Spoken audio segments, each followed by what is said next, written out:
What's up, everybody? It's Man of Low Moral Fiber here. My name's Luke. You probably recognize this map as Terramorphous' Peak.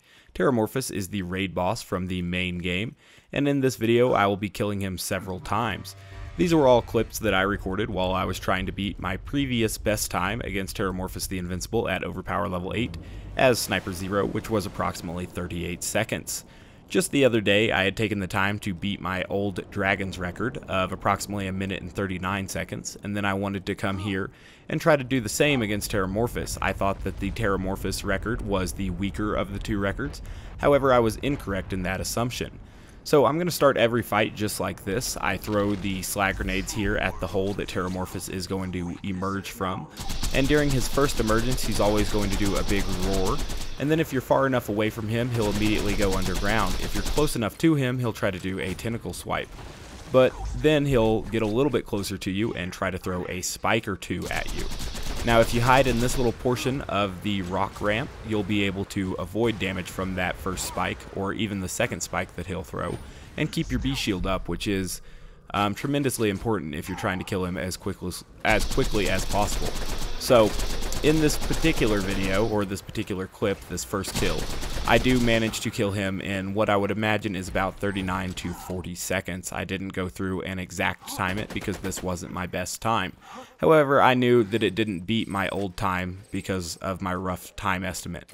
And so I'm going to be showing you 6 more kills, and then the final kill that actually did beat my old time. I think at least one of these that I'm going to show you here does manage to either tie or maybe possibly beat my old time by less than a second, which isn't that great. But I do get a decent time here at the end. Anywho, you'll notice that in this particular kill or run, Terramorphous came out at a much different angle than he came out in the first one. And he's also going to rise out of the ground in a different spot here for his second emergence as well. And the angles and spots at which Terramorphous comes out of the ground does kind of have a rather large bearing on how your run's actually going to go, because the eyes on Terramorphous' sides will eventually pop. You'll notice a couple of them have popped there, and once those pop you can no longer get any more critical hits on that side of him, which makes the kill take a lot longer if he does not show you his other side, obviously. And so because of that, some of these kills on Terramorphous could have gone a little bit better with better behavior from Terramorphous. So you do have to get kind of lucky in order to get the perfect run, and then when you do get the perfect behavior from Terramorphous, you do have to execute it very well. Now, one of the reasons I thought I could beat my old time against Terramorphous is that in my previous time I was running with a chaotic neutral rogue comm instead of a chaotic evil rogue comm. Those both boost fire rate, that's the chaotic part of the prefix, but the neutral rogue is also going to boost magazine size, and the evil rogue boosts critical hit damage. And I thought I could do just a little bit better if I had the extra critical hit damage. Now you'll notice I'm trying to start these fights with a res Lyuda, that is the Lyuda that boosts critical hit damage, instead of the Gromki, which boosts base damage. However, I was choosing to do that even though I do recommend the Gromki for everyday use, just because the res can get slightly more damage with the B. However, I did realize after a time that there is an amount of critical ascension at which, even with the B, the Gromki Lyuda is going to pass the damage of the res Lyuda. And so at those times you're probably going to want to switch to a Gromki. And so you'll notice in some of these early runs that I'm showing I use too much of the res and don't switch to the Gromki soon enough, like I'm doing right now actually. And so that's kind of a shame, and some of these runs probably could have gone a little bit better if I used the appropriate Lyuda. These were just things that I was testing as I was going through and trying to kill Terramorphous.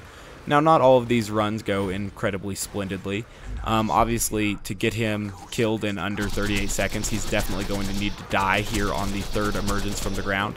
And I don't always manage that, like in this particular run, for example. You'll notice all of the critical hits on his right side died there, or were eliminated. So he can't really be killed from that side anymore, but I'll try to kill him from his left face if I can. But as you can see, it's not truly working out too great for me right now. And that's, you know, kind of cool. Occasionally. I wish they would have adjusted his eyes to be a little bit more suited for Overpower level 8, or have him face you with different sides on every rise and stuff. But it does add an element of randomness to it, which I guess some people could appreciate, but can sometimes be irritating if you're trying to run for speed, obviously. So it's kind of fun, though, to deal with him once everything's kind of gone to shit, like that particular run did, though. So now we're going to do another run here. I guess I should take a moment to talk about all of the drops that I got from Terramorphous. I'm not exactly sure how many times I killed Terramorphous. I do know it was dozens of times, and I did get 3 legendaries during that particular time. I got 2 pitchforks and 1 bouncing bonny. Now, this run, you'll notice that on that first emergence, I did not manage to hit him with any of my kunai, and Deathmark makes a huge difference, especially, early on in the fight, but all throughout the fight. I guess it would be more important later on in the fight because that's when you could maximize your damage potential the most. But you can see there that I also took a lot of damage from his spike, and my B shield was depleted, and so I did not get that extra damage on him during his 3rd emergence there for as much of the time that I should have. So this run really went poorly here, but like I said, sometimes it's kind of fun to still try to kill Terramorphous when the run doesn't go completely as planned. And so that's kind of neat. And I'll show you some of these runs that weren't exactly as close to perfect as some of the ones that I had shown already were. So we're trying to kill Terramorphous here. I'll show you at least one of those legendary drops. I was trying to look for the other ones, but like I said, it took dozens of kills to best my old time. And so I wasn't really going to look through all of the clips that I had recorded just to find a couple legendary drops. The shock bouncing bonny that I got, though, it was a perfect stats bouncing bonny. It had the exact same stats as my overpower level 8 bouncing bonny.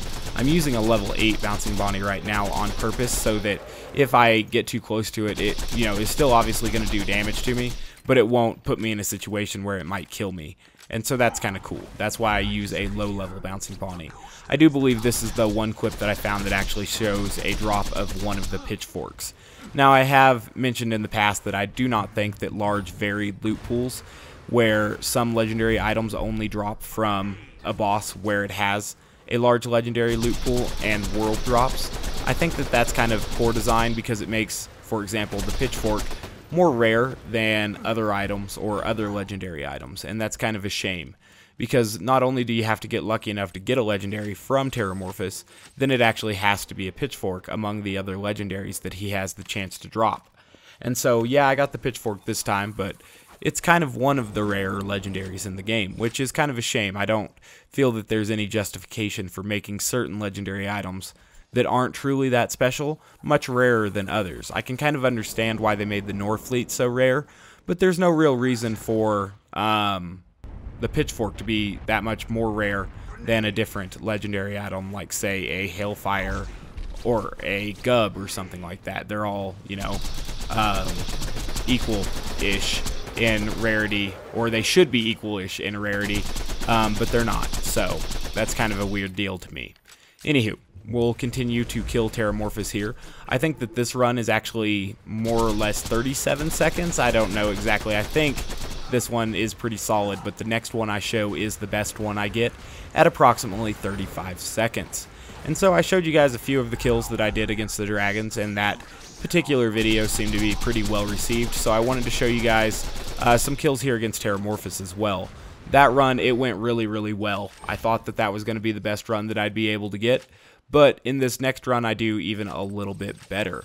So as you can see, on a lot of these kills that I'm showing, I didn't get too many special things from Terramorphous, but I do recommend if you kill Terramorphous to go open the 2 red chests that are right behind the gate that is on the ramp that I start the fight on. So I'm going with the whole introduction to this fight here with me blowing the horn and then running over to the ramp, because this is the one that is approximately 35 seconds, beating my old time by approximately 3 seconds, which is pretty good considering, we're only working with a grand total of 35 to 38 seconds here. So a difference of 3 seconds is actually significant. Kind of like how, in a race, a difference of a couple seconds is significant as well. Especially for really short races like the 100 meters, for example. That comes down to hundreds of seconds at a time. Sometimes even longer races come down to hundreds of seconds. So that's kind of cool. But this is one of those situations where just a few seconds really makes a difference. And as you can see, I almost managed to kill him there on that second emergence from the ground, which would have been absolutely ridiculous. And I don't know if that's possible, but obviously it would be a huge time difference compared to this if I managed to kill him on that second emergence, because you wouldn't have had to do that whole wait for him to come out of the ground for a third time, which would have made a huge difference time-wise. Anyway, though, I'm pretty happy with that run. As always, guys, I do thank you very much for watching. I do appreciate it. If you haven't yet taken the time to subscribe, please do so. I would appreciate that as well. Otherwise, I do hope to catch you next time. You'll notice in that last run, I only used the Res Lyuda for the very first emergence, or the first magazine, and then I switched to Gromkeys after that. And I think that's probably the best strategy, because the Res will do marginally more damage at the very start, and then the Gromkeys will take over damage-wise once you have more critical ascension. And that was just something that I was testing. So this wasn't by any means all the kills I did against Terramorphous. It was pretty difficult to break this particular record of mine. So I was happy that I was able to do it. One more time, guys, thanks for watching. Hope to catch you next time. Bye, guys.